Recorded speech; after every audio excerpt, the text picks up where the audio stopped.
que Dieu, lui, Mungu yeye après nous avoir réconciliés kisha kutupatanisha avec lui-même na yeye par la mort de Jésus-Christ, kupitia kifo kia Bwana Yesu Kristo, maintenant il nous a donné sasa anatupatia le ministère ile siri wala huduma de la réconciliation. ya mapatanisho. Amen. Amen. Amen. Amen. Est-ce que vous êtes là? Muko hapo? Ah. Regardez Dieu Mwangalie Mungu pour se réconcilier juu ya kupatanisha avec l'homme. ni yeye na muntu, Ça signifie que lui et l'homme. ni kusema yeye na muntu. Il a fallu quoi? Ilibidi nini? Il a fallu L'amour. Il a fallu Christ, n'est-ce pas? Par la mort de Christ. Kupitia kifo kia Kristo. C'est-à-dire l'intermédiaire ici c'est qui? Uliyeko pakatikati pale ni nani? C'est Christ. Ni Kristo. Et la Bible dit, Na Biblia inasema Dieu est le Dieu ici qui s'est réconcilié avec l'homme. huyu Mungu eko narudisha mapatano na muntu. Dieu était où? En Christ. Mungu alikuwa ndani ya Kristo, Réconciliant le monde avec lui-même. na eko narudisha upatanisho na dunia na yeye Ça mwenyewe. fait que Christ ici c'était Dieu lui-même. Ni kusema huyu Kristo ilikuwa ni Mungu yeye pekee, Et il a fallu qu'il y ait la mort. na ilibidi kukue kifo. Amen. Amen. Avant qu'il y ait la mort, qu'est-ce qui a fait que Dieu puisse se séparer avec l'homme? Mbele ya kukue kifo ni kinini kilifanya sema Mungu atengane na muntu? Quelle était la cause? Mambo ilikuwa ni nini? Le péché, n'est-ce pas? Ilikuwa ni zambi.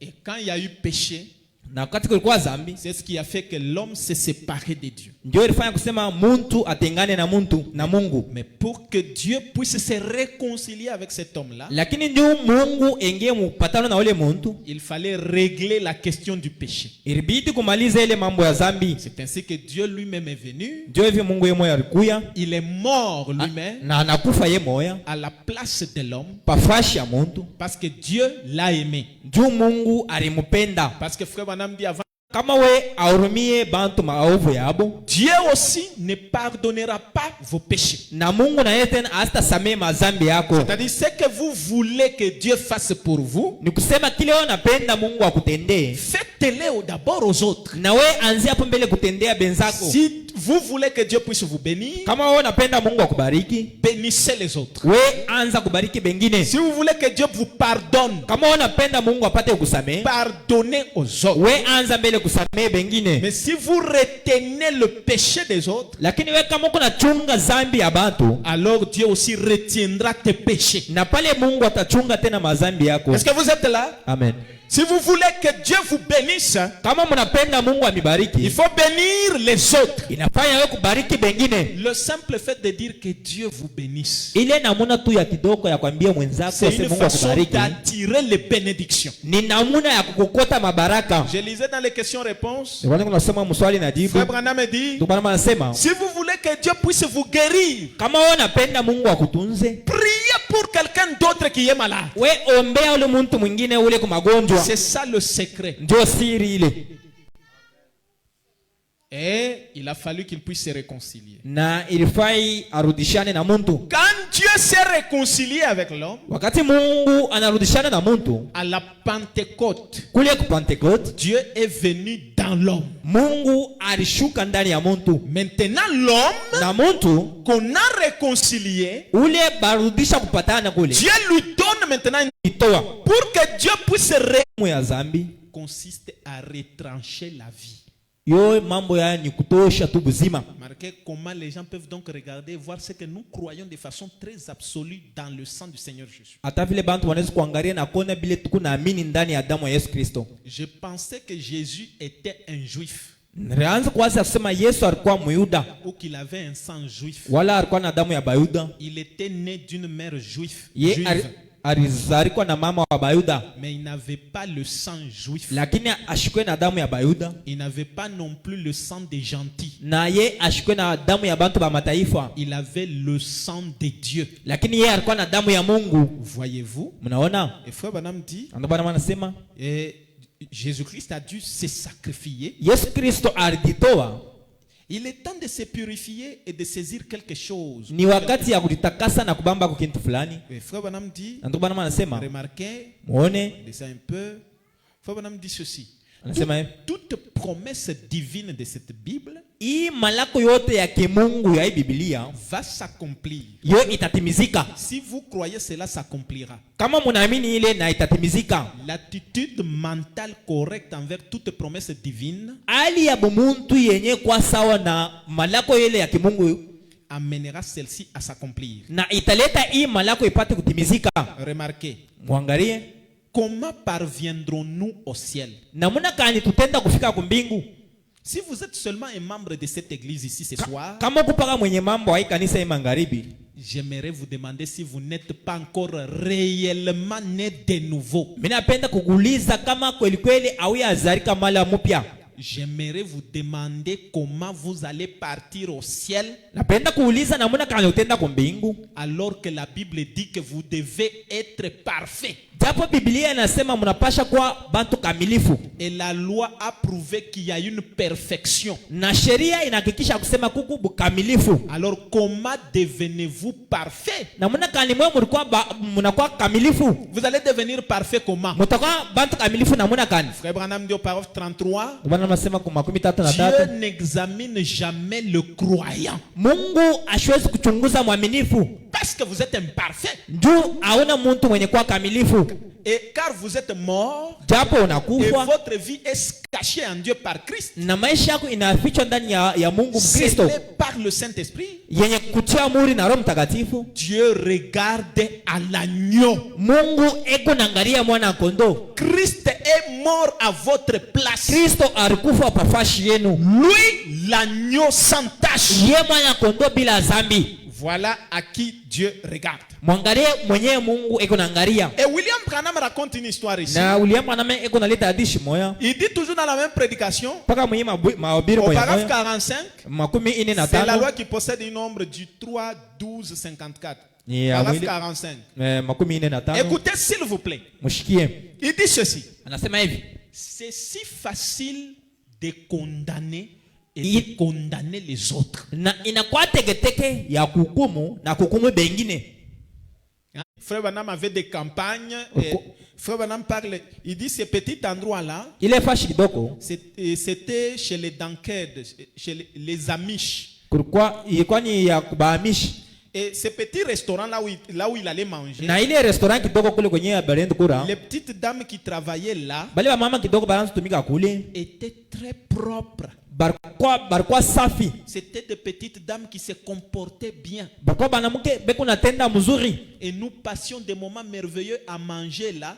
Na tunaanza kupitisha wakati mzuri kule tuko nakula. Et nous passions là de bons moments. Na tunaanza kupitisha wakati mzuri kule. Eh bien, le dimanche, Mjuma il fermait tout barikuwa beko nafunga byote et allait à l'église. na beko naenda kukanisa. Ainsi, Na hivi c'est la chose à faire. jo kintu kia kufanya. Qui peuvent dire amen à ça? Banane mlosema amina Si kuile. vous vendez, Kama uko na ujisha le dimanche, mjuma fermez tout. funga byote. Quand il y a culte, Wakati huu mkusanyiko fermez tout. funga Venez à l'église. kuya kukanisa. Eh bien, on m'a laissé là-bas. Barinyacha kule Et ainsi, Billy et les autres étaient allés distribuer les cartes. na bili na bengine banenda kabula ma carte. Et je me suis dit, eh bien, j'ai un peu faim. Je n'ai donc pas mangé depuis 2 jours. Na mimi sema niko kuna njala shukure tangu mashuku mbili. Je crois qu'il me faut aller me procurer un sandwich parce que je vais prêcher cet après-midi. Alikuwa wa kushimamia waki Mais qui jouait elle-même à l'argent. lakini yeye mwenyewe eko nacheza kwa makuta. Et c'était un homme de mon âge. Ilikuwa ni mtu wa saa zingine kipimo Il kiangu. devait être marié ou avoir une femme ailleurs. Alipasha kuwa na mwanamke wale na bibi wala fashi nyingine. Quelle honte! Ni aya gani? J'ai regardé là au fond. Mimi naangalia kule kwa mwisho. Il y avait une jeune dame pleurant dans le message. Ce n'est pas apporté par... C'est nous-mêmes qui sommes à l'intérieur qui faisons des histoires. Ni shebe nye benye kwa ndani jote kunafanya fanya mamambo. Et Frère Branham dit, Ndio bana anasema et le communisme, ce n'est pas la Russie. Le communisme, c'est un esprit. ni iro Haina risi ule Mais mkomunisti. remarquez, Na mwangalie. faut banam dit, Bwana anasema quand cette femme était assise à cette table, kama ule mwanamke wakati mwanamke alikuwa mwenye kula kumeza, je me suis dit oh là là. mimi nasema oh la J'ai la. regardé par là Mimi naangalia kule et j'ai vu là un vieil homme assis là. na mimi naona mzee mmoja mwenye kula kule. Amen. Frère Banam, là il parle de la vieille femme là-bas. À part celle-là, une autre femme là-bas. Kulikuwa mwanamke mwingine mzee mmoja ashawikala. Et Frère Banam dit, Bwana anasema j'ai regardé là un vieil homme assis là mzee mmoja mwenye kukala mule et deux hommes ivres étaient assis là. na bantu bawili bakuleo benye kukala pa. Dieu, Mungu, pourquoi ne rayes-tu pas cette chose? jua nini aweze kushimisha tu hii kintu? Pourquoi ne fasses-tu pas simplement cela de la carte? Jua nini hautashimisha tu hii fashi pa carte? Si moi un pécheur, Kama mimi mtenda dhambi, je peux regarder et mépriser une telle chose. mimi naweza kuangalia na kudharau kintu kia hivi. Comment ta grande sainteté peut-elle regarder une telle chose et la supporter?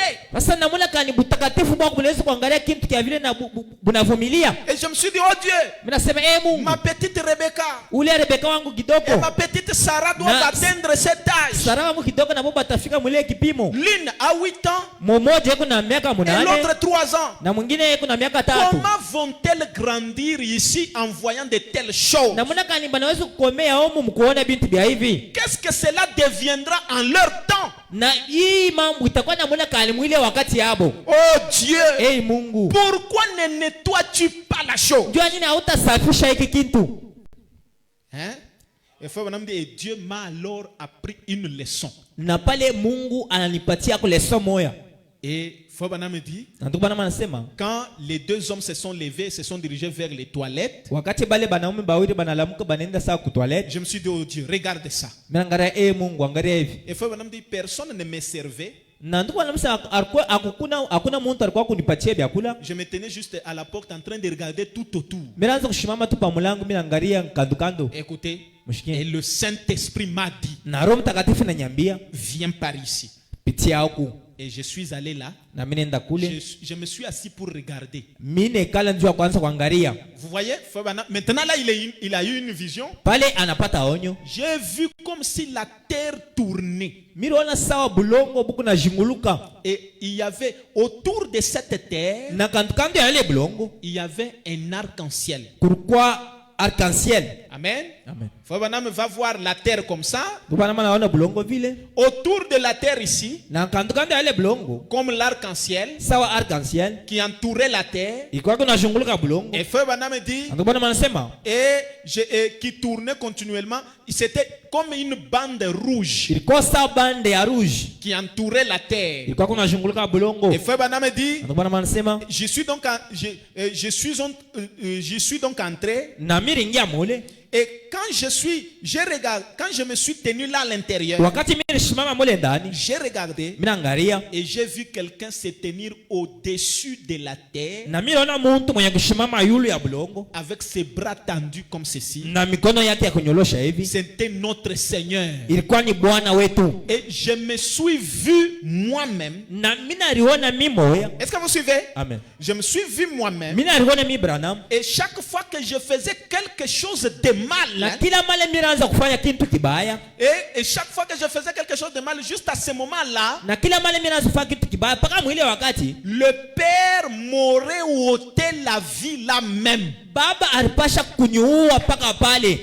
Mais Lakini chaque fois que je commettais donc un péché, kila mara mimi naanza kutenda dhambi, le frère Branham dit cela le frappait comme cela. ile anaanza kumupika mwile namuna. Et il secouait sa tête comme cela. Na yeye anaanza kutenkesha Frère kichwa. Branham lui aussi s'est vu ici à l'intérieur. Na yeye mwenyewe alijiona huko ndani. Quand il fait quelque chose de mal, Wakati anafanya kitu kibaya, frère Branham dit ça cogne là-bas. anasema inapika mule. Et quand ça cogne là-bas, Na wakati inapika kule, et il secouait la tête. anaanza kutenkesha kichwa. En d'autres termes, Kusema kwingine, le sang ile damu agissait comme le pare-choc d'une voiture. ilikuwa kunatenda sawa parshoko ya kugari. Cela me protégeait contre la mort. Yo inaanza kunikinga juu ya lufu. Et je me suis dit, Na mimi nilisema, oh, je vois. mimi naona. Et je voyais cela venir de nouveau. Na mimi kwa tunaona ile inakuwa mpya. Et un vieux livre était posé là. Na kitabu kimoja cha zamani kilikuwa kenye kuweka pale. Mon nom était écrit au-dessus. na jina yangu yenye kuandika pale yulu, Et c'était le livre du pécheur. na ilikuwa ni kitabu kia batenda zambi, Sali.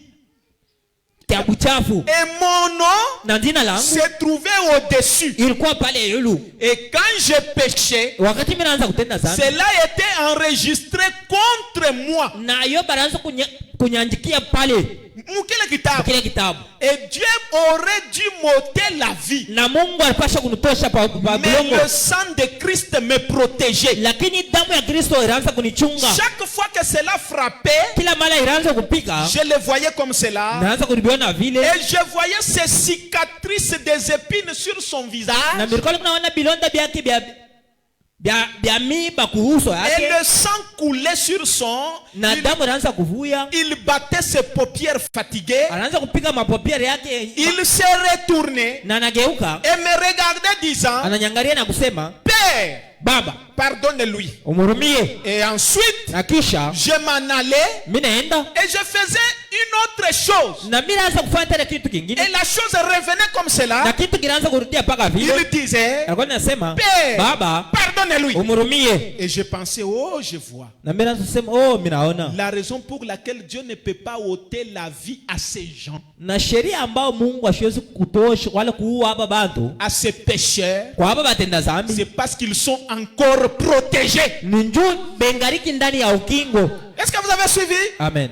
Et donc, le sang ici Hii damu protège le monde. iko na kinga dunia. Même si un païen n'accepte pas Jésus-Christ, Hata kama mupagani ashimuchike Yesu le Kristo, sang de Jésus-Christ le protège. lakini damu ile ya Yesu Kristo iko na mkinga. Frère Branham dit, le Ndugu Branham anasema, problème, mambo quand vous mourrez wakati unakufa et que ce sang ici n'est pas appliqué dans votre cœur, na hii damu aina ndani ya moyo wako, votre âme, quand elle quitte, elle traverse ça. nafsi yako wakati natoka inatambuka À hivi, ce moment-là, Dieu ne peut plus voir votre âme sous le sang. na ile wakati Mungu asitaona nafsi yako ndani ya Maintenant, là, damu, Dieu va voir votre âme pécheresse. na pale Mungu ataona nafsi yako ya zambi. C'est pourquoi nous chantons, Ndio maana tuko naimba, quand je verrai le sang, wakati mitaona damu je passerai par-dessus vous. nitapitia pale yulu. Le sang, c'est le message de l'heure. Damu ni wakati, ni ujumbe ya Si wakati. vous quittez ce monde Kama unatoka hii dunia sans le message de William Branham, bila ujumbe ya Nabii Branham, il n'y a pas de protection. hakuna ukingo. Mais pendant que vous êtes vivant, Lakini wakati uko mzima, vivant sur la terre, uko naishi hapa pa dunia, même si vous commettez adultère, hata kama unatenda busharati, il y a encore la grâce. huku neema Parce que le ingali message est encore prêché. juu. Ujumbe beko na yuhubiri, Ne commettez jamais l'erreur de mourir en dehors du message. usikwanye ile nkosa ile ya kufa nje ya ujumbe. Et frère Branham me dit, Na tuko na anasema, vous voyez, mnaona et maintenant, na sasa, si vous mourrez sans le sang de Christ, kama unakufa na bila damu ya Yesu Kristo, vous êtes un pécheur wewe unakuwa mtenda zambi et vous êtes perdu. na unapotea. Qui peuvent dire amen à ça? Banane balosema amina. Si vous acceptez le sang, Kama unaichika damu, alors vous êtes en Christ, na pale unakuwa ndani ya Kristo, protégé. ndani ya ukingo. Est-ce que vous êtes là? Mko hapo? Vous allez voir que si vous croyez le message, Mtaona kusema kama mnaamini ujumbe, vous êtes sous la protection. utakuwa ndani ya ukingo. Alors je les voyais pendant que mes péchés continuaient à les frapper. Na nilikuwa nabiona wakati zambi yangu ndio na kupika, J'ai dit, mimi Seigneur, nasema Bwana, regarde mon nom là. angalia jina yangu pale. Est-ce là mon nom? Ni jina yangu ile. Vous voyez que frère Branham a eu la vision le moment où il condamnait une femme. Mwana kusema ndugu Branham alipata ile onyo wakati anaanza kuhukumu ule mwanamke. Et Dieu lui a montré ses propres péchés. Na Mungu anamuonesha mazambi yake. Amen. C'est pourquoi frère Branham nous a dit avant, il a dit c'est facile de condamner. Ndio kwa maana ndugu Branham anatuambia kule kumwanzo bikutegetege njoo ya kuhukumu bantu bengine. Avant de condamner les autres. Mbele ya kuhukumu bengine. Si Dieu aussi peut te montrer tes péchés. Kama Mungu anaweza kukuonesha mazambi yako. Tu es sûr vraiment que la personne là que vous condamnez Ukuna hakikisho ya kusema ule mtu kuna hukumu ne peut pas être sauvé. ashwezi kuokolewa. Frère Branham me dit, Ndio kwa maana anasema, est-ce là mon nom? Il a dit, ni ndina yangu ile. C'est bien ton nom. Anasema ni ndina yako ile. J'ai dit, oh Dieu, pardonne-moi. Mimi nasema Mungu nirumie. Je n'avais pas l'intention de te faire souffrir comme cela. Bishikuwe na nia ya kukutesa mwile na muna. Je ne savais pas que mes péchés te faisaient si mal comme cela. Sikujua kusema mazambi yangu ilikuwa kuna kuhangaisha vile. Quand je faisais des choses, Wakati mimi nilikuwa nafanya mambo, tu me protégeais avec ta propre vie. wewe unaanza kunikinga na maisha yako. Je t'en prie, pardonne-moi. Mimi nakulomba unirumie. Il a mis sa main dans son côté comme cela. Na ye anaingisha mkono yake kuingambo yake vile. Et il a écrit dessus, Na anaandika pale yulu sur mon livre, pa ile kitabu kyangu, pardonner. mwenye kurumiwa. Et a mis cela derrière lui comme cela pour ne plus s'en souvenir. Na ye anaibeba kile kitabu anakiweka kumkongo yake ndio ashikikumbuke tena. Et il a baissé le regard vers moi. Na anashusha macho yake anaangalia. Et il a dit, Na anasema, est-ce que vous êtes là? amen. Maintenant, Sasa moi, mie je te pardonne. mina kurumia. Mais toi, Lakini wewe tu veux la condamner. unapenda kumhukumu. Qui peuvent dire amen à ça? Banani bazo kusema mina. Qui croient que Dieu pardonne le péché? Banani bako na mina sema Mungu weko nasamee mazambi. Maintenant, si Dieu vous pardonne, Lakini kama Mungu anasamee mazambi, pourquoi voulez-vous condamner les autres? jua nini mwe mnapenda kuhukumu bengine? Frère Branham me dit, Bwana wanasema, vous voyez, unaona? cela a donc changé les choses. Na ile ilibadilisha bintu. Je dis, Seigneur, je t'en prie, pardonne-moi. Nasema Bwana unirumie. Et quand il a quitté la vision, Na wakati anatoka ndani ya ono, je suis allé là où elle était. mimi naenda kule ule mwanamke alikuya. J'ai dit bonsoir. Mimi nasema magharibi. Elle a levé les yeux, elle a dit, oh, bonsoir. Ananyanyua macho na yeye ananyalumkia Et j'ai dit, magharibi. puis-je m'asseoir une minute? Asema mimi naweza kukala kwa dakika Elle a moja. dit, vous pouvez vous asseoir. Asema unaweza kukala. J'ai pensé, Mimi nawaza c'est la mère de quelqu'un sans doute. inaweza kuwa mama wa mtu bila shaka. J'ai dit, madame, excusez-moi. Asema Elle unirumie. m'a demandé, Ananiuliza, vous voulez une cigarette? mnapenda tumbako? J'ai répondu, non, madame. Mimi nasema Merci. pana mama. Elle a demandé, Ananiuliza, ok, vous voulez prendre un verre? unapenda kunywa wako na wewe mpombe? J'ai répondu, non, madame, merci. Mimi nasema asante, hapana. J'ai dit, je suis un prédicateur de l'évangile du Seigneur Jésus-Christ. Mimi nasema niko mhubiri wa injili ya Yesu Kristo. Je me tenais là, Mimi kwa mwenye kushamba pale, vous condamnant niko na kuhukumu et demandant à Dieu pourquoi il ne vous ôtait pas la vie. na niko namuuliza Mungu jua nini ashikumiwe. Et je lui ai raconté ce qui s'était passé juste là. Na mimi namifuasilia kile kilipitakana pale. Elle a dit, oh, Anasema, "Oh, je sais qui vous êtes. mimi najua wewe uko nani. Tu es ce prédicateur de là-bas." Wewe uko ule mhubiri ule wa kule." J'ai dit, c'est vrai. Anasema ndio. J'ai dit, Mimi nasema, qu'est-ce qu'il y a derrière votre vie? "Ni kinini kiko nyuma ya maisha yako?" Et cette pauvre vieille femme s'est mise à me raconter, écoutez, à me raconter qu'elle avait été maltraitée ou abandonnée comme cela. Na ule mama anaanza kunifasiria sema bari mwachaka wale bari mwachiriaka. Vous comprenez? Mnashikia? Ce qui a fait que cette maman-là, même dans son âge-là, elle s'est retrouvée dans cette condition. Pourquoi? Parce qu'elle a été maltraitée, elle a été abandonnée. Kile kilifanya ule mama alikute mwile hali ndio bari mwachiriaka na bari muteswa. C'est pourquoi frère Branham dit que dans la réconciliation, il y a la compréhension. Ndio kwa maana ndugu Branham anasema mkurudisha upatanisho kuku kuelewana. La compréhension, c'est se mettre à la place de l'autre. Kushikiana ni kusema kuweka ujiweke pofasha mtu Frère mwingine. Branham l'a condamné avant. Ndugu Branham alimhukumu mbele. Mais quand la femme a commencé à lui raconter sa vie, Wakati yule mwanamke anaanza kumuonesha maisha elle lui yake, a dit, ce que tu vois ici, anasema hiki kunaona j'ai été maltraité, bari niteswa, j'ai été abandonné. bari niachiria. Peut-être ses parents l'ont abandonné. Saa zingine bazazi yake bari mwachiria. Elle s'est retrouvée dans cette vie-là. Na yeye anajikutanisha mwile maisha. Avant de condamner quelqu'un, Mbele ya kuhukumu mtu, mettez-vous d'abord à sa place. wewe ujiweke mbele pafashi yake.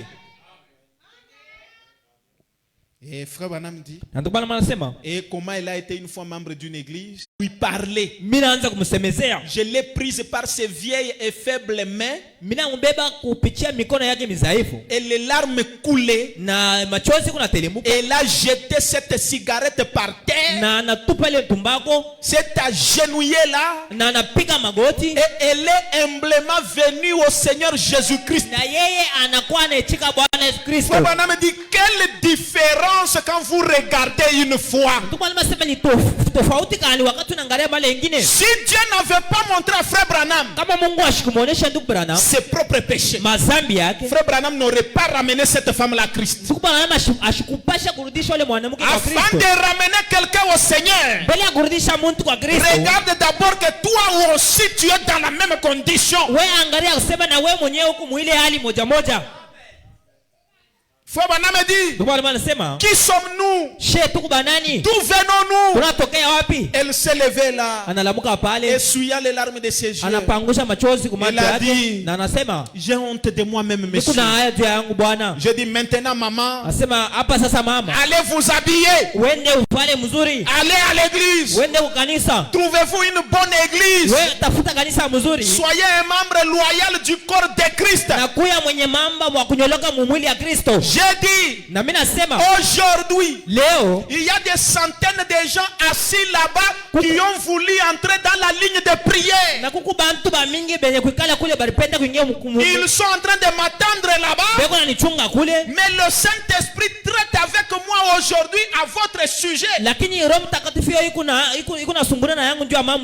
je me tenais ici en train de vous critiquer. Et Dieu, comme moi je suis un prédicateur, il m'a fait connaître ma condition, qui je suis, d'où je viens, ce qu'il en est de moi. Je voudrais que ce soir Dieu aussi vous montre dans la parole qui vous êtes. Ça vous vous mettrez à la place de l'autre. Il se peut que je n'ai pas fait ce genre de choses immorales. Moi, Branham, je ne me suis pas mal conduit dans ma vie. Mais je demeure malgré tout un pécheur devant la face de Dieu. Et le sang de Jésus-Christ a dû me protéger.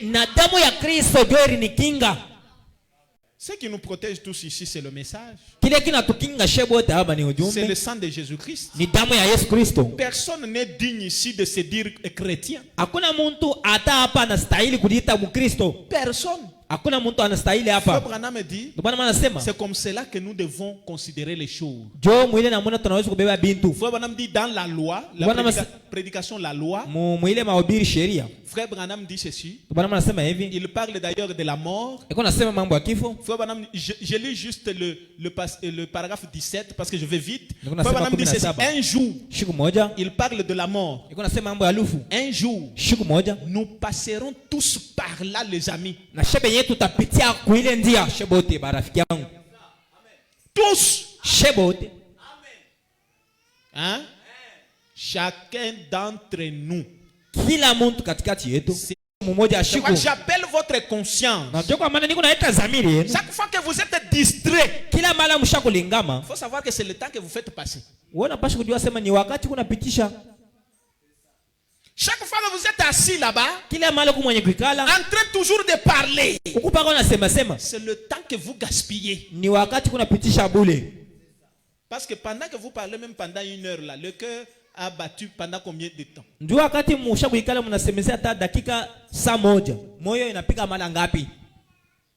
Frère Branham dit, il battra pour la dernière fois l'un de ces jours. Nous devons donc traverser l'ombre de la mort. Ainsi, nous sommes heureux d'avoir cette promesse que l'étoile du matin nous rencontrera là-bas pour éclairer la vallée et nous donner une lumière pour traverser la rivière. Il me faut passer par là un jour. C'est la raison pour laquelle je désire consacrer toute ma vie au Seigneur Jésus et faire tout mon possible pour lui. Et je ne peux le servir qu'en servant son peuple. Vous ne pouvez l'aimer qu'en vous aimant les uns les autres. Je ne peux l'aimer qu'en vous aimant et vous en m'aimant. Qui peut dire amen à ça?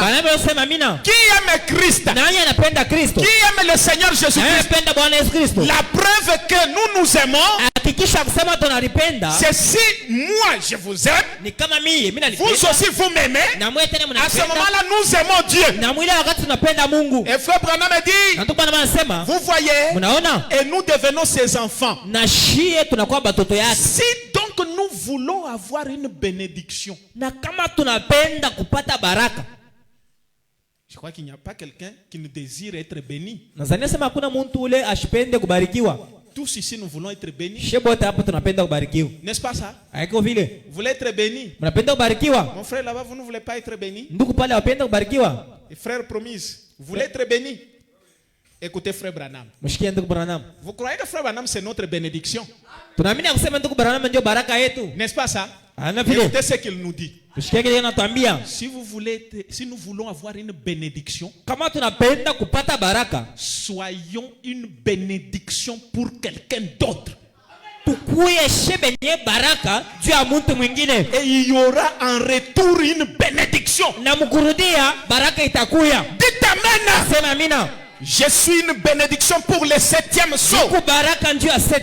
Oui, oui. Vous devez vous croire vous-même que moi ici, je suis une bénédiction pour ma famille. Je suis une bénédiction pour mon frère.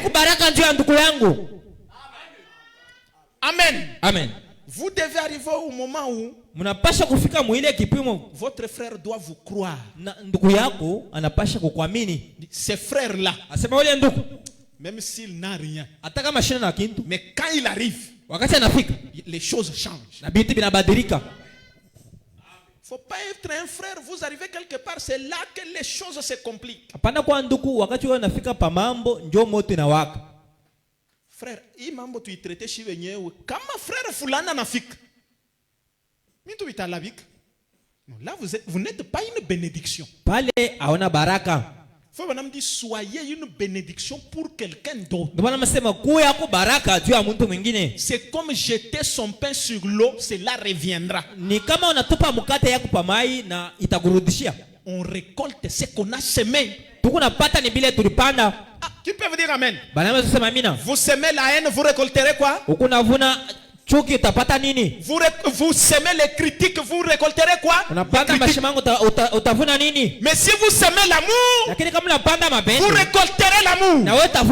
Et c'est pourquoi cette parole doit entrer dans nos cœurs. Pour que l'amour soit semé dans nos cœurs. Faisons donc du bien. Dites du bien. Et soyez gentils. Et quand les gens disent du mal de vous, disons ce qui est bien et ce qui est gentil. Et de bonnes choses nous reviendront si nous les répandons. Amen. Amen. Qui sont ici, je ne dis pas que vous allez répondre, aujourd'hui, qui sont capables, quand on leur dit du mal, ils sont capables de se taire et de commencer à parler aussi du bien de ceux-là qui parlent mal. Nani anaweza kwa leo hapa hivi bala msemezea bibaya lakini yeye anabakia kimya eko nasema bizuri ndio abale benye bina msemezea bibaya. Hein? Shabanako. Pourtant c'est la parole. Japo ni neno. Nous n'irons pas au ciel si nous ne vivons pas la totalité de la parole. Hatutaenda kwa mbingu wakati yote atuishi neno muutele. Frère ba mu rapporter tout bibaya. Anaanza explication. Bon, ni frère Dan hein? Hata pale kuna sema ni paka hivi mimi nikala kimya. Kumbe pale anaanza kufungula mkinywa, ana kimya. Ulishakona mtu yuko na expliquer mais yuko kimya. Si déjà unaanza kusema. Oui. Ni njoo mimi nikala kimya. Déjà una kimya. Si tu voulais être silencieux. Kama unapenda kwa kimya. Ne parle pas. Usiseme. Déjà pale unasema non. Hapa ni njoo tu ni kukimya. Déjà kuko mamu. Frère Branham dit, alors disons ce qui est bien et ce qui est gentil. Et Frère Branham dit ceci, eh bien, C'est étrange que les gens aient trop souvent de telles pensées. Ils disent: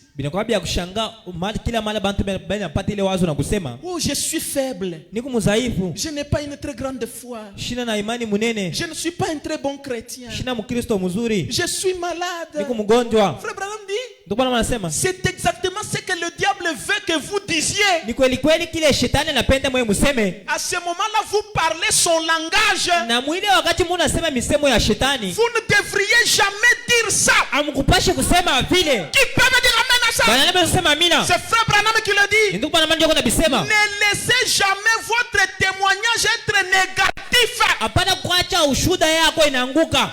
Ne dites pas: je suis un pécheur. Ne le dites pas. Ne dites pas: je suis faible. Je n'ai rien. Moi ici, Frère Branham dit que votre témoignage soit toujours positif. Même si tu te sens mal, dis toujours: gloire à Dieu, je suis guéri. Si tu n'as pas d'argent, gloire à Dieu, je suis riche. Sois toujours positif. Frère Branham dit que vos pensées, ne laissez jamais des pensées négatives entrer dans votre esprit. Amen. Amen. Même si ton travail ne te nourrit pas bien, ne te plains pas. Hein? Ce sont les gens qui n'ont pas d'espérance qui se plaignent. Quand vous trouvez quelqu'un seulement qui commence à se plaindre, il n'a plus d'espérance. Il n'a plus d'espérance.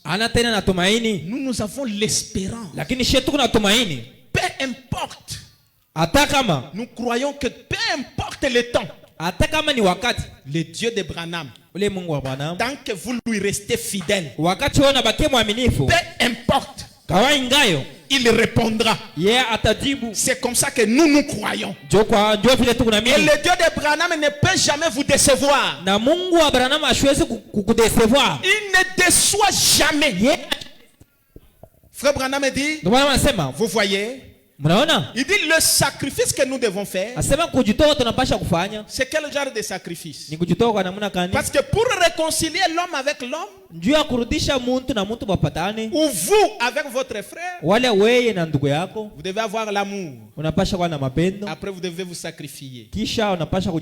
Amen. Amen. Vous devez vous sacrifier comment? Frère Branham dit: qu'est-ce que vous devez sacrifier? Dans question-réponse du 16 mai 54, Frère Branham dit, paragraphe 10, eh bien, ne voudriez-vous pas tous avoir une vraie église biblique? Amen. Ne voudriez-vous pas voir ça? Une église, une véritable église biblique où tous les dons spirituels sont mis en ordre. Tout se manifeste exactement comme cela devrait être. Vous voudriez avoir cette église-là? Et maintenant, Frère Branham dit: ne serait-ce pas merveilleux? Maintenant, vous allez devoir faire un sacrifice. Pas de l'argent. Vous allez devoir faire un sacrifice. De quoi? Un sacrifice de certaines de vos propres idées. Vous allez devoir sacrifier du temps dans la prière. Vous allez devoir sacrifier peut-être votre entêtement.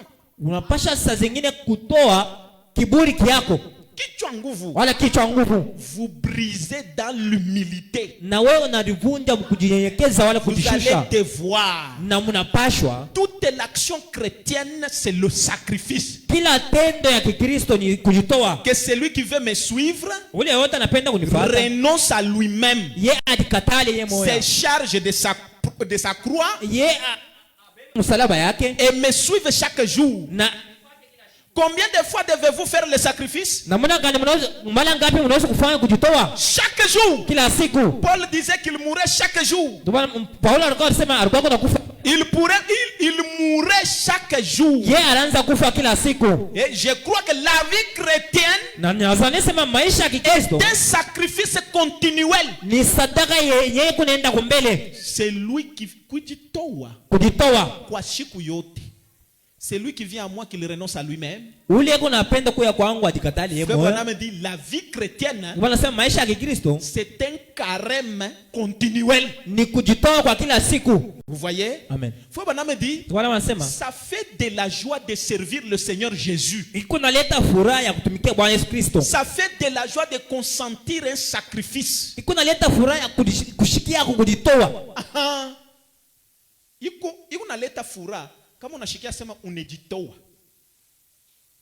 Ça fait de la joie d'adorer le Seigneur. Ça fait de la joie d'être traité de fanatique pour le royaume de Dieu. Ça fait de la joie de prendre position pour ce qui est juste et de quitter ce qui est faux. Ça fait de la joie de les louer. Ça fait de la joie de s'abstenir des choses du monde. Ah, mais quand vous vous abandonnez les choses du monde, mais que vous n'êtes pas dans la joie, alors là ça pose un problème. Et Frère Branham dit, vous voyez, les gens, ils veulent vivre librement. L'homme est un esclave. L'Amérique, c'est une bande d'esclaves. Vous pouvez être esclave de l'orgueil. Vous pouvez monter et descendre les rues et entrer dans chaque magasin et adopter chaque mode que vous voyez à la télévision. Mango fulani inatoka, unavala hivi, unavala. Frère Branham dit, et vous en devenez un esclave. Vous devenez esclave de votre habillement. Vous pouvez devenir un esclave de votre argent. L'unique chose à laquelle vous pensez, c'est vous procurer de l'argent. Prendre de l'argent et le mettre ici, au-dessus. Si vous faites cela, vous êtes un esclave. Qui peuvent dire amen à ça? Il y a des gens qui sont esclaves. Et Frère Branham dit, vous voyez, et les gens disent que je suis dur. Je ne suis pas dur. Ce n'est pas dur. C'est la vérité. Vous savez pourquoi? Vous voyez, si un aveugle conduit un aveugle, tous les deux tomberont dans la fosse. Vous voyez? Amen. Et Frère Branham dit, les sacrements. Frère Branham, on lui pose la question 137. Frère Branham, je suis sauvé. Et j'ai été baptisé au nom de Jésus-Christ. Mais que dois-je faire pour me débarrasser d'un esprit d'entêtement dont je n'arrive pas à me libérer?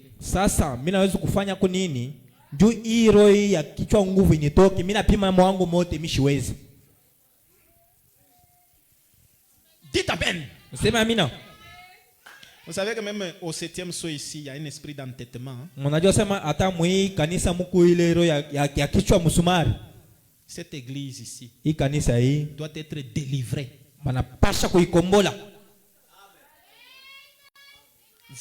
Pour faire arriver aux gens de comprendre la vérité, trouvez que chacun c'est sur sa position. Ce qu'il croit, c'est ça. L'entêtement. Écoutez, d'où vient l'entêtement? Eh bien, mon frère ou ma soeur chrétienne, qui que ce soit, donc bien souvent, lorsqu'on rencontre des gens qui ont un esprit d'entêtement, est-ce que vous êtes là? Amen. D'habitude, c'est un complexe qui en est la cause. Complexe. Ni complexe ndio yenyewe kupali. Entêtement inatoka wapi? Kuko complexe ya infériorité. Na complexe ya nini? Na yeku yule ya bantu bote. Complexe ni démon, itakupa entêtement. Uko devant muntu esha kufunda masomo. Wao kufundi. Kama uko na complexe, utakuwa têtu. Parce que bila biote atanza kukuonesha, nyonyesha njoo esha kufunda. C'est ça non? Ça produit quel démon? L'entêtement. Kama wewe kunedishikia kusayulu sana. Complexe de supériorité. Bila biote muntu wa chini ule atakuonesha asema non, ça ce n'est pas la parole. Utakuwa têtu. C'est ça non? Oui. Et cette église a un complexe de supériorité. Na ikanisa iko na complexe ya yulu. Le 7e sceau, c'est l'église qui connaît beaucoup. 7e sceau ni kanisa ile najua mzuri. Qui croit les grandes choses. Iko na mini bintu binene. Nous ici, Sheaba, dans cette ville, vous êtes qui? Et ça produit maintenant un esprit d'entêtement. Na yo inazala ile roho ya kichwa nguvu. À tel point que quand un prédicateur vient vous montrer que ce que vous faites ici, ce n'est pas correct. Oh, il commence à nous injurier. Na mwile wakati mhubiri mmoja anakuja hapa na niambia sema bile mnafanya bila sawa. Oh, anaanza kutuchambua. L'entêtement. Kichwa nguvu. Soit soit ça vient du complexe. Wala natokea kwa complexe. Soit ils l'ont hérité d'une mère. Wala ye barimuzala na hayo. Ils l'ont hérité. Wala alipata kwa mama moya. D'une mère. Kwa mama moya. Anaipiana. Entêtement inakuwa ça ni héritage ya famille. D'un père. Wala aipiana kwa baba. D'un oncle. Wala kwa muyomba. D'une tante. Wala kwa sangaji. Ou d'une grand-mère. Wala kwa ngambo. D'un grand-père. Ngambo mwanaume. De quelqu'un comme cela. Wala kwa muntu wa vile. Entêtement. Kichwa nguvu. Kama tunaona beo na prêcher sauti ya Mungu, kichwa nguvu iko paka ya mingi. Inatokea wapi? Wangalia mbele kubankambo. Si vous remontez le cours de votre vie, j'ai découvert ceci par expérience sous le discernement. Et bien vite, je remonte et déniche cet esprit par le discernement. Et je découvre qu'il y avait un grand-père, il y avait une grand-mère, ou qu'il y avait quelqu'un d'autre là-bas. Et cela vous est transmis par hérédité. Soit ni complexe, soit ni nini hérédité. Pale ukuna kichwa nguvu leo. Bale batoto bale na utazai. Batakuwa na nini? Batakuwa na kichwa nguvu. L'entêtement n'est pas de Dieu. Kichwa nguvu haitoki kwa Mungu. La seule façon de vous défaire de cela, namna moja ile mnaweza kuachana na ile, il vous faut la foi pour vaincre cela. Inamifai imani ndio kuwina ile. Vous êtes un fils ou une fille de Dieu. Huko mtoto mwanaume wala mwanamke wa Mungu. Qui que vous soyez, et vous ne serez jamais capable de vous tenir simplement là à le réprimander et le réprimander et le réprimander. Na we hautakuwa na ile uwezo unashimama pale unaanza kuikemea ile roho na kuikemea na kuikemea. C'est comme le fait de provoquer un serpent à sonnette. Ikusa uko nenda we kuchokoza nyoka. Il se tient là prêt à vous mordre. Na yeye mwenye kushimama pale karibu akuumize. Donc esprit ya entêtement kama unaanza kuifokea ndio penye inashimama. Kama muntu donc kuko mademo ingine apanaka kuikemea. Frère Branham dit si vous l'ignorez tout simplement et vous vous en éloignez, il ne pourra pas vous faire du mal. Si vous sentez que vous avez un esprit d'entêtement, déposez la chose sur l'autel. Nous devons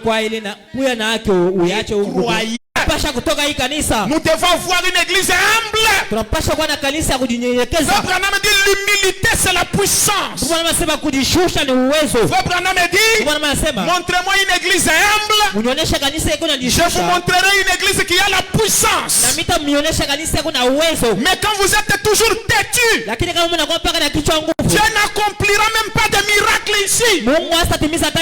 Soyez humble. Sacrifiez votre entêtement.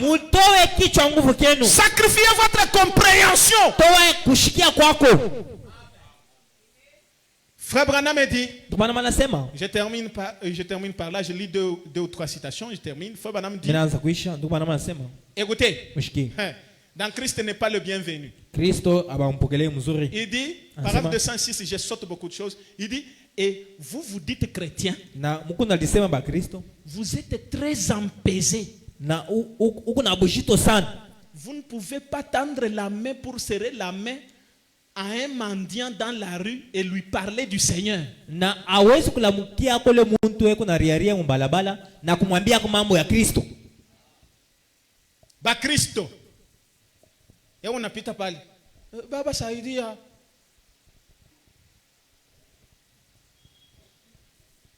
Frère Branham dit, oh, vous êtes très bon.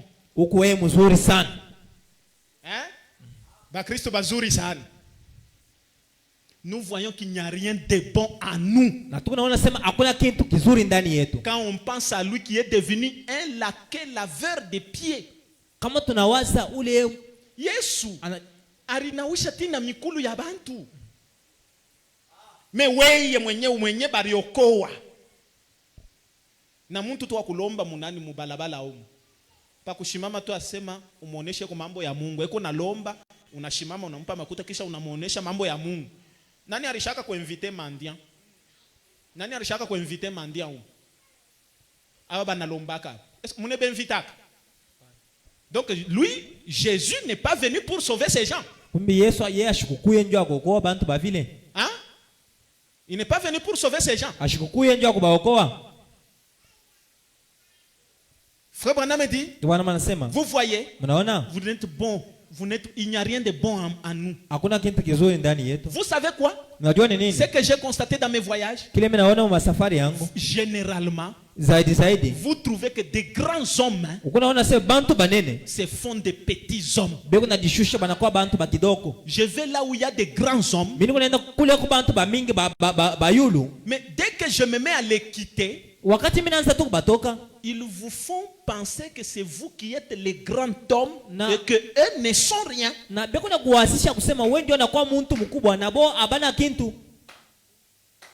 Voilà un grand homme. Un grand homme comme papa. Déjà vous connaissez. Frère Branham dit, vous voyez, mais vous prenez un petit minable qui ne sait rien.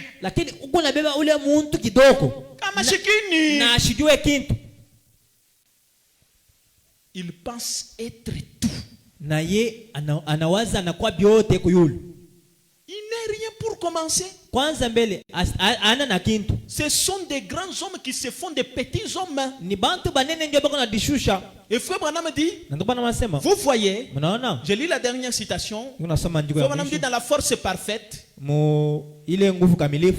si vous êtes prêts à oublier que vous êtes un grand homme et à devenir un homme de rien, alors Dieu peut vous utiliser et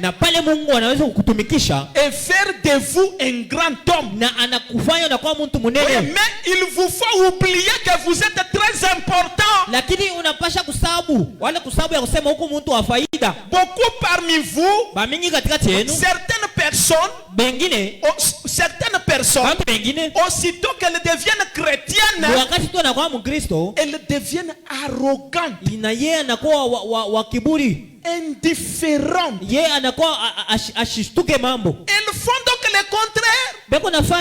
Elle recule au lieu d'avancer. Qui peut me dire amen? Aussitôt que vous croyez le message, vous devez davantage vous humilier. Si vous ne vous humiliez pas, c'est-à-dire que vous êtes en train de reculer. Écoutez, s'il y a quelque chose dont nos écoles ont besoin aujourd'hui, s'il y a quelque chose dont nos églises ont besoin aujourd'hui, c'est de se dépouiller d'elles-mêmes, de leurs propres pensées, de leurs propres capacités, dépouiller Dépouillez-vous devant Dieu. De peur que vous ne cherchiez à faire quelque chose par vous-même. J'espère que cela pénètre profondément en nous qui sommes ici. Et dans ceux qui sont à l'écoute des bandes à travers le monde. Afin que vous compreniez qu'on doit devenir un rien. Pas un je sais tout. Pas un grand homme. Mais un homme de rien. Est-ce que vous suivez? Amen. Vous devez devenir de la poussière. Qui peut me dire amen? Non, vous devez devenir. Ile unakanyanga ni nini? Ha? Unashikia mvumbi inari. Unashikia mvumbi depuis Turkuya hapa iko mpaka Naria. Mnanikanyangia nini? Mnanikanyangia nini? Mimi nimefanya nini? Isha kuyasema ni mvumbi, biti yayo ni mikulu, ifinyange. C'est ça non? Maintenant frère Branham dit vous devez devenir la poussière pour que Dieu vous élève.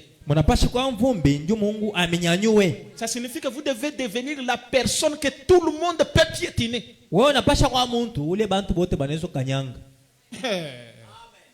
Unashikia amen.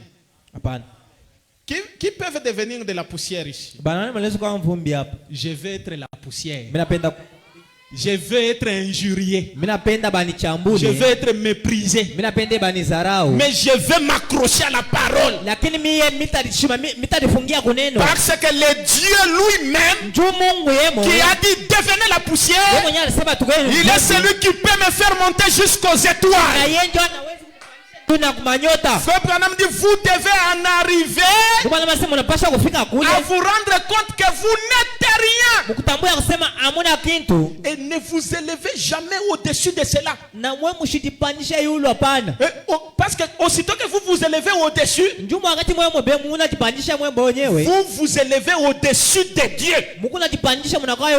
J'ai souvent dit mon plus grand ennemi, c'est William Branham. C'est lui qui fait obstacle à Dieu. C'est lui qui devient paresseux. C'est lui qui en arrive parfois à penser qu'il peut faire quelque chose à ce sujet. Mais quand je peux me débarrasser de ces gares-là, si moi Branham, je peux me débarrasser de Branham. Alors, c'est alors que Dieu peut venir et faire des choses dont William Branham ne sait rien. C'est alors que Dieu peut vous utiliser. Il peut utiliser n'importe qui quand nous nous retirons du chemin. Notre problème, ce n'est pas que nous sommes trop faibles. Le problème est que nous sommes trop forts. Baki kuchokoze una nguvu. Ukianze mambo una makuta. Ukianze hivi mimi mwenyewe kuna mangu. Ukianze hivi kanisa yetu mneisabu. C'est que vous êtes encore fort. C'est que où est la place de Dieu? Parce que Dieu lui n'intervient que lorsque vous êtes faible. Le problème est que nous avons la tête bien bourrée. Nos têtes sont bien bourrées. Nous connaissons trop. C'est Branham, hein? Oui. Nous connaissons trop. Dieu veut nous vider de cela. Nous sommes trop forts. Nous sommes trop forts pour nous abandonner à lui. Nous nous confions en nous-mêmes. Et nous en arrivons à penser, bien, voici, j'ai assez de bon sens. Hein? Et là, Dieu ne peut pas vous utiliser. Si vous voulez que Dieu puisse vous utiliser, devenez faible. Seigneur, je ne suis rien. Dans le problème où je suis, moi, je ne peux rien dire. Je n'ai même pas commenté. Mais est-ce que tu peux passer devant? Pour que toi-même tu arranges les choses. Parce aussi longtemps que vous êtes fort. Non, j'ai un appui. J'ai mon grand frère qui peut faire ceci. Et frère Branham dit que tant que vous avez des appuis, Dieu est capable de les retirer. Kama tukuna bantu bale tukuna egemea. Frère, unanichokoza? Ni una mkubwa yangu. Frère, unaona hii malari. D'ailleurs, dadangu ule ko mshini. Docteur Arinita asema atatuma ata $15,000. Déjà billet yangu, tu vas aller là-bas. Et on va ramener ton cadavre ici. Parce que tu ne t'appuies pas sur Dieu, mais tu t'appuies sur une chair. Et Dieu lui n'aime pas que sa gloire revienne à un homme. Tant que tu te sens fort, Dieu ne fera rien. Non frère, mambo ya kaji ce n'est rien. Nous avons ma connaissance. Nous avons ma connaissance. Frère Branham dit Dieu, il utilise les gens qui n'ont pas d'arrière-plan. Donc les gens qui n'ont pas dans leur idée, ils ne connaissent personne, ils n'ont personne. C'est là que Dieu lui, il crée. Dans cet âge, Dieu nous a montré une grande chose. Il a créé les écureuils à partir du néant. Que l'écureuil soit là-bas. L'écureuil est apparu. Que l'écureuil soit là-bas. Frère Branham dit 7 fois. Et 7 c'est la perfection. Dieu amène la perfection là où il n'y a rien. Là où vous n'avez même pas d'idée. C'est là que la réponse peut venir. Devenez faible. Devenez la poussière. Dieu lui-même vous prendra de la poussière. Il va vous amener dans les étoiles. Il prend quelqu'un qui n'est rien. Quelqu'un qui n'a rien. Méprisé de tout le monde. Rejeté de tous. Qui a mené une vie peut-être de désordre. Dieu est capable de prendre cette personne-là. Si elle obéit à la volonté de Dieu, Dieu est capable de faire de lui une grande personne. C'est pourquoi ne limitez pas Dieu. Ne limitez. Dieu ne pense pas comme vous. Vos pensées ne sont pas mes pensées. Que Dieu vous bénisse. Pouvons nous tenir debout. Sacrifiez vos idées. Dans la réconciliation, sacrifiez votre manière de voir. Non,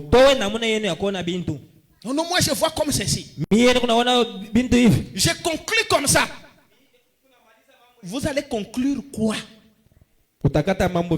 C'est vous maintenant qui remplacez Dieu avec le dernier mot. Lui, le dernier mot c'est à Dieu. Mais toi tu conclus quoi? Non, moi je pense seulement. Tu penses quoi? Laisse à Dieu le soin de penser.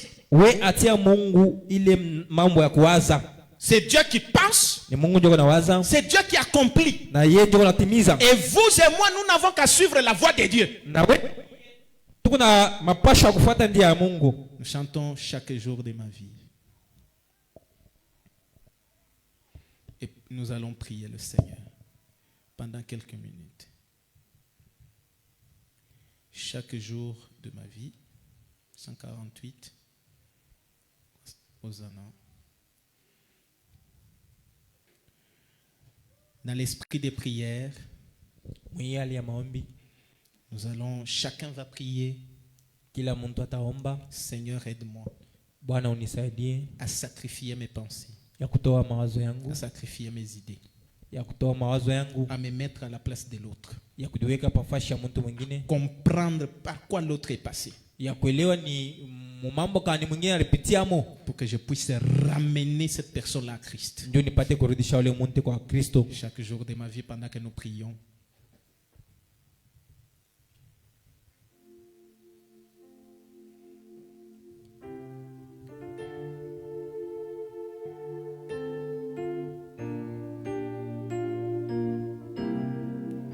Nous prions.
Chaque jour de ma vie, je vais dire au Seigneur, et apprends-moi, je te prie, à te donner tout mon cœur. Apprends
C'est l'enfant de frère Clément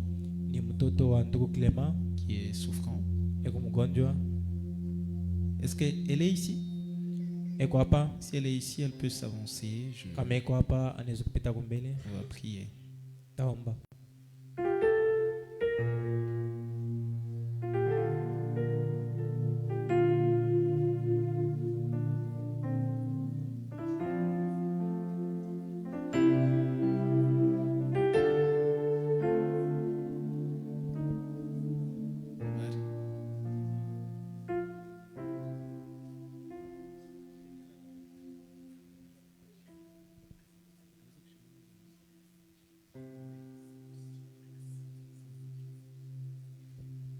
On va fermer les yeux. Père Céleste, le Tout-Puissant, le Bien-Aimé,